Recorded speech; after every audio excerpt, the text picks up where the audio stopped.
क्या बात करेंगे, equation of line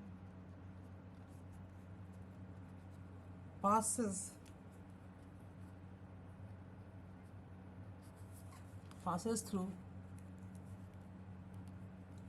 the points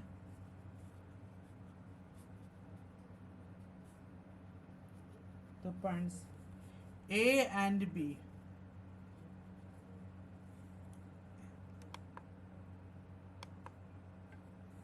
A and B, A and B मतलब ये कहने का एक लाइन है जो पास कर रहा है दो पॉइंट से। मान लो कि एक लाइन है, ये पॉइंट मान लेते हैं, ये पॉइंट बी जिसको हम वेक्टर बी से डिनोट कर रहे हैं, ठीक है। और ये पॉइंट है वेक्टर ए का, ठीक है। ये वेक्टर ए का पॉइंट मान लेते हैं और ये वेक्टर बी का पॉइंट मान लेते हैं। इस दो पॉइंट से एक लाइन क्या हो रहा, पास कर रहा है। तो मुझे करना क्या है, इस दो पॉइंट से लाइन पास करने की वजह से इस लाइन का इक्वेशन क्या होगा ये फाइंड आउट करना है। इस लाइन का इक्वेशन क्या होगा ये फाइंड आउट करना है। तो इस लाइन का इक्वेशन फाइंड आउट करने के लिए सबसे पहले मुझे एक मान लेते हैं पोजीशन वेक्टर, मान लेते हैं क्या, एक पोजीशन वेक्टर पी आर एक पोजीशन वेक्टर है, पोजीशन वेक्टर पी आर है। तो ये दोनों पॉइंट क्या है, पॉइंट बी और पॉइंट ए। अगर निकालना चाहते हैं ए पी, पोजीशन वेक्टर और वेक्टर ए पी निकालना चाहते हैं, तो वेक्टर ए पी निकालने के लिए मुझे लिखना होगा A P vector is equal to vector R minus vector A. तो position vector of R minus position vector of A P find out करने के लिए। सिमिलरली अगर मान लो कि बी ए एक वेक्टर निकालना चाहते हैं, ये बी ए वेक्टर, बी और ए एक वेक्टर निकालना चाहते हैं और ए और पी दूसरा वेक्टर निकालना चाहते हैं, तो ए पी निकालने के लिए position vector R minus position vector of A. उसी तरह से बी ए निकालने के लिए, वेक्टर बी ए निकालने के लिए क्या होगा, position vector of A minus sign position vector of B, ये बी ए हो गया, ठीक है। जान रहे हैं पॉइंट बी ए एक कोलिनियर वेक्टर है, मतलब बी ए वेक्टर और ए पी वेक्टर दो वेक्टर है, दोनों एक ही लाइन से पास कर रहा है। तो कह सकते हैं कि बी ए वेक्टर और ए पी वेक्टर दोनों वेक्टर कोलिनियर है। अगर कोलिनियर वेक्टर होगा A P and B A are collinear vector है, इसका मतलब ये हो गया कि A P vector is equal to lambda into vector B A, lambda into B A P vector अभी फाइंड आउट किया, vector R minus vector A is equal to lambda into vector B A का क्या होगा, vector A minus vector B. इसका मतलब कोई भी vector are निकालना चाहते हैं, ये पोजीशन वेक्टर ऑफ आर है, आर वेक्टर निकालना चाहते हैं जो कि हो जाएगा, ये माइनस इधर आके क्या होगा प्लस हो जाएगा, lambda into vector A minus vector B. मतलब ये कहने का कि अगर दो पॉइंट गिवन है, दो पॉइंट मतलब ये कि दो वेक्टर गिवन है, आपको क्या करना, उस दो वेक्टर से एक ऐसा लाइन का इक्वेशन निकालना है जो ए और बी से, मतलब पॉइंट ए और पॉइंट बी से पास करता हो। फिर से रिपीट कर रहा हूँ मैं, इक्वेशन निकालना है, ऐसा इक्वेशन निकालना है जो वेक्टर वी, वेक्टर ए और वेक्टर बी से पास करता हो, वेक्टर ए और वेक्टर बी से पास करता हो, वैसा इक्वेशन मुझे फाइंड आउट करना है जो का इक्वेशन लिख सकते हैं। कैसे लिख सकते हैं, vector A plus lambda vector A minus vector B. ये तुम्हारा क्या। अब बात करेंगे हम लोग in Cartesian form. In Cartesian form का मतलब ये होता है, कार्टेशियन फॉर्म का मतलब ये होता है, अब क्या बात करेंगे हम, इक्वेशन निकालना चाहते हैं अगर टू पॉइंट्स गिवन है इन कार्टेशियन फॉर्म में। कार्टेशियन फॉर्म का मतलब होता है एक्स कोऑर्डिनेट, वाई कोऑर्डिनेट और जेड कोऑर्डिनेट गिवन होगा। तो कैसे हम निकालेंगे किसी भी लाइन का equation. So equation of straight line, equation of straight line which passes through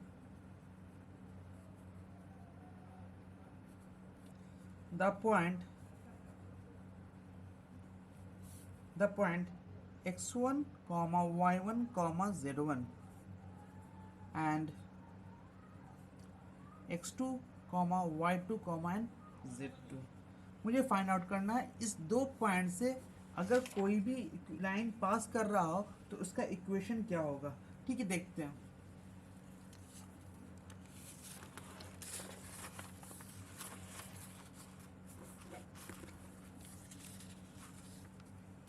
अगर दो पॉइंट से इक्वेशन पास करता होगा, दो पॉइंट से अगर लाइन कोई पास करता होगा तो उसका इक्वेशन निकालना है। तो सबसे पहले सोचना होगा कि अगर दोनों पॉइंट से लाइन पास कर रहा है इसका मतलब क्या होगा। मान लेते हैं वेक्टर ए कोई पॉइंट, वेक्टर ए जो पॉइंट है जिसका वेक्टर ए जो होगा उसका एक्स कोऑर्डिनेट आई कैप रहा होगा। उसी तरह से x cap y one j cap and z1 k cap, ये वेक्टर ए का गिवन है। उसी तरह से वेक्टर बी का गिवन होगा x2 i cap plus y2 j cap and z2 k cap. इससे पहले वेक्टर फॉर्म में हम लाइन का इक्वेशन लिखा था, अब जो लिखने जा रहे हैं ये कार्टेशियन फॉर्म में है लाइन का इक्वेशन। तो इक्वेशन ऑफ लाइन की बात करें हम, equation of line, equation of line की बात करें हम लोग तो क्या होगा, vector r is equal to A plus lambda into vector A minus vector B. ठीक है, तो r जो पोजीशन वेक्टर होगा वो x1 i plus y1 j, x1 x i cap y j cap and z k cap होगा। उसी तरह से हम मुझे a वेक्टर क्या माना, ये वाला है ना, ये वेक्टर को मुझे यहाँ पे लिखना होगा x1 i cap y1 j cap and z1 k cap. ये तुम्हारा क्या है, a vector plus plus plus यहाँ प्लस के बाद यहाँ लिखते हैं। ठीक है, plus lambda into vector a minus B, vector a minus vector b। तो वेक्टर a क्या है, x1 है और b क्या है, x2 है। तो x1 minus x2 i cap, similarly y1 minus y2, y1 minus y2, तो सकते हैं y1 minus y2 j cap. तो अभी इसी तरह से हम आगे निकाल सकते हैं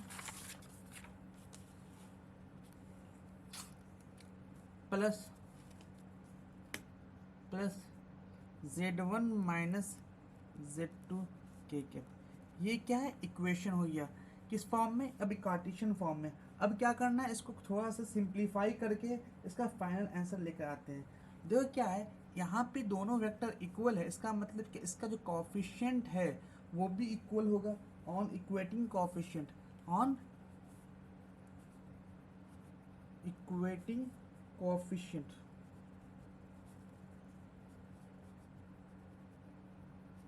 अब क्या कोफिशिएंट क्या कर रहे हैं, इक्वेट कर रहे हैं। इक्वेट कोफिशिएंट कहने का मतलब क्या है कि x का जो i कोऑर्डिनेट है और इधर जो i कोऑर्डिनेट है दोनों को क्या करना होगा, इक्वल करना होगा। मतलब ये कि x कोऑर्डिनेट यहाँ पे i कैप है जबकि यहाँ पे x कोऑर्डिनेट क्या है, x1 है। अब प्लस ये lambda into x1 minus x2, ये x कोऑर्डिनेट इक्वल किया। उसी तरह से y कोऑर्डिनेट मतलब ये हुआ j कैप, j कैप का मतलब क्या हुआ, y is equal to y1 plus lambda, क्योंकि लेमडा सारे में मल्टीप्लाई है, लेमडा क्या है, सारे में multiply, lambda into y1 minus y2। ठीक है, तो उसी तरह से हम निकाल सकते हैं z का कोऑर्डिनेट क्या करना होगा, इक्वेट करना होगा। तो z is equal to z1 plus lambda into z1 minus z2।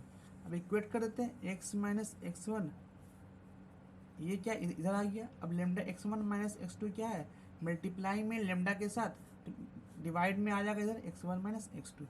Lambda is equal to क्या होगा, x minus x1 divide by x1 minus x2।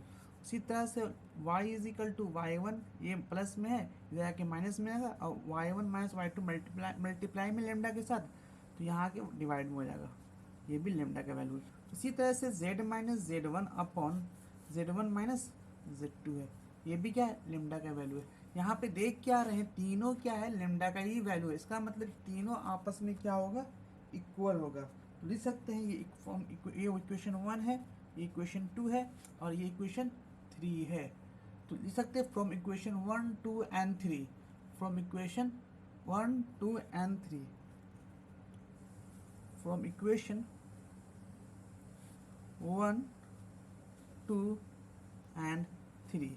अगर तीनों की बात करें तो कह सकते हैं x minus x1 upon x1 minus x2 is equal to y minus y1 upon y1 minus y2 and z minus z1 is divide by z1 minus z2। x minus x1 divide by x1 minus x2 is equal to y minus y1 upon y1 minus y2 and z minus z1 divide by z1 minus z2। ये क्या है, ये तुम्हारा क्या हो गया, ये equation of line है, इक्वेशन ऑफ लाइन। वेयर यहाँ पे नोट डाउन करने वाला पॉइंट क्या है, काफ़ी इंपॉर्टेंट पॉइंट जो है यहाँ पे नोट डाउन करने वाला है, और बहुत स्टार मार्क पॉइंट है। पॉइंट ये है कि यहाँ पे जो x1 माइनस x2 जो है, और y1 माइनस y2 है, और z1 माइनस z2 है, और